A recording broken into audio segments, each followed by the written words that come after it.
এক নাবালিকার ঝুলন্ত দেহ উদ্ধারকে কেন্দ্র করে এলাকায় চাঞ্চল্য। রবিবার রাতের ঘটনাটি ঘটেছে আরামবাগ পৌরসভার 17 নম্বর ওয়ার্ডের বসন্তপুর সংলগ্ন এলাকায়।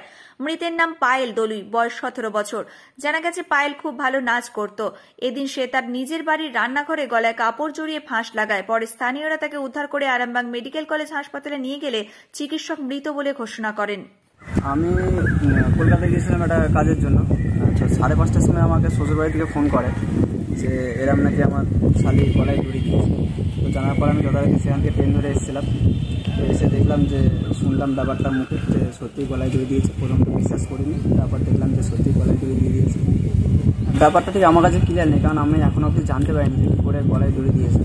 শুধু এটুকু দেখলাম যে গলায় দড়ি দিয়েছে। ওদের রান্নাঘর ছিল, তো রান্নাঘরের উপরে কান নিচেতে আপনার ওই কাপড় যা কিছু দিয়ে গলায় দড়ি দিয়ে দিয়েছে। নাম হচ্ছে পায়েল দলুই, বসন্তপুর ডোমপাড়ায় বাড়ি। বয়স আপনার 17 হবে। ডান্স প্রোগ্রাম করতে খুব ভালো ডান্সার ছিল। সম্পর্কে আমার শালি হয়। আমার নাম অতন। কোথায় বাড়ি আপনার? আমার বসন্তপুর। এখন আমার কাছে ক্লিয়ার নেই, কারণ আমি এখনও সত্যি কারণটা আমি ঠিক জানি না। কারণ আমি এসে যখন জিজ্ঞাসা করলাম, তার রাত্রে সবার সঙ্গে ভালোভাবে ব্যবহার করেছে। রাত্রে নাকি মায়েরা পা হাতও টিপে দিয়েছে, দিয়ে শুয়ে পড়েছিল, ঘুমিয়ে গিয়েছিল। তারপর নাকি এরকম ঘটনা ঘটিয়ে ফেলেছে। ভালো মেয়ে ছিল, যখন তার জিজ্ঞাসা করতাম বলতো, যখন মানে কিছু প্রয়োজন হলে সেটাও বলতো। মানে সবসময় জানাবো করে যেমন বলে তেমন বলতো। তার মধ্যে সবসময় হাসি খুশি থাকতো। কিন্তু কেন করছে আমি সেটাই বুঝতে পারছি না। মানে এখন আমাদের সত্যি অবাক যে কী করে এটা করতে পারে। ওই মেয়েটা এত ভালো মেয়ে, কী করে এত এই মানে ঘটনাটা ঘটালো সেটা এখনও বুঝতে পারছি। শুনলাম যেটা যে 12:30টার সময় হয়েছিল, ওখান থেকে নিয়ে এসেছিলো।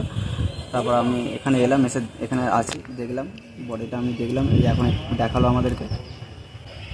খুব মর্মান্তিক থেকে একটা ঘটনা ঘটে গেছে। মায়ের সঙ্গেই থাকে, মায়েই থাকে। বাবা এখানে থাকে না, কাজের সূত্রে বাইরে থাকে।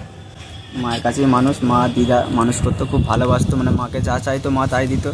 মানে একটাই মেয়ের স্বপ্ন পূরণ করবে, সেই জন্য মা খুব ভালোবাসতো। এখন মায়ের অবস্থা খুবই খারাপ, মানে দেখার মতো নয় আর। আমি আজ সকালে জানলাম।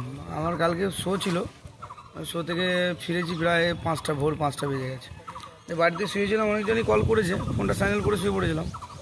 তারপরে হঠাৎ দেখলাম যে মোবাইলটা অনেকক্ষণ থেকে গঙ্গা করছে। তো ফোনটা রিসিভ করে শুনলাম নাকি এরকম ব্যাপার, পায়েল গলায় দড়ি দিয়েছে। বলতে ওনার বাড়িতে গেলাম ছুটে, জিজ্ঞেস করলাম যে কোনো অশান্তি। না, কোনো অশান্তি ঝগড়া কিছু নাই। কালকে তো ভালোই ছিল, হাসি খুশি, সবার সঙ্গে ভালো ব্যবহারও করেছি। তো আমার সাথে প্রোগ্রাম করতো, আমার একটা অ্যারেঞ্জার আমাদের কাছে প্রোগ্রাম করতো, আরও অ্যারেঞ্জারের কাছে প্রোগ্রাম করতো। মানে আজ থেকে 1 বছর আগে আমার কাছে টানা ফিক্স কাজ করতো, এখন অন্য কারোর কাছে করতো। ভালো একটা ডান্সার, শিল্পীর জগতে বলবো একটা ভালো ডান্সার। সবসময় আর কি ঠাট্টা বগুলো পরেও হাসতো। মানে আমার এই অ্যারেঞ্জার হিসাবে। তারপরে আমার এখানে বাড়ি।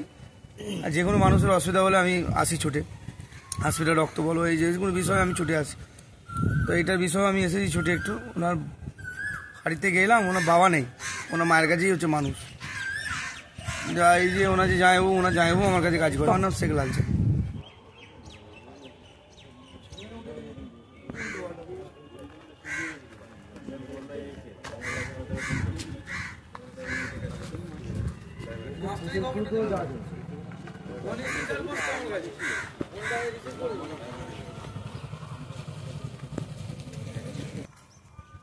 শীততাপ নিয়ন্ত্রিত অত্যাধুনিক রেস্টুরেন্ট ময়ূখ রেস্টুরেন্ট। এখানে পাবেন চাইনিজ, পোলাও, বিরিয়ানি, তন্দুরি সহ সমস্ত রকম খাবার। এছাড়াও কাস্টমারদের সুবিধার্থে হোম ডেলিভারির বিশেষ ব্যবস্থা রয়েছে। পাশাপাশি যে কোনো অনুষ্ঠানের জন্য ভাড়া দেওয়া হয়।